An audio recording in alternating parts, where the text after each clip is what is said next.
Coaching is also a peer-to-peer form of interaction. You're not a superior, you're not a subordinate. You're equal trading partners. You're in this together. And that's really important, especially in cultures where there's different levels of hierarchy. Now, in some places like Japan, there's a certain hierarchy. And one of my friends, he worked for a Japanese company. And he told me that he works 18 hours per day. And I said, you work 18 hours per day? I said, what do you do? And he said, I don't know. I said, well, what do you do? He said, well, the first most important thing is I get to work before the boss. So if the boss is going to be there at 6 a.m., I better be there at least 5:50 because he's got to see me when he walks in the door. And I said, and what does that do for you? He says, it tells him that I'm a good employee. And I said, then what? He says, I wait for him for his next meeting.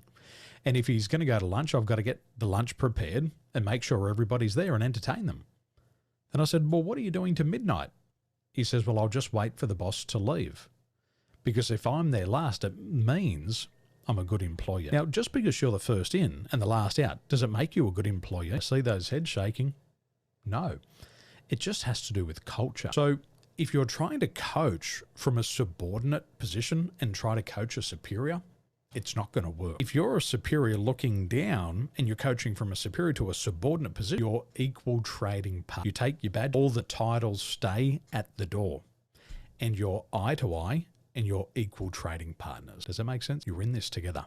And if it's not a peer-to-peer form of interaction, it's not going to work.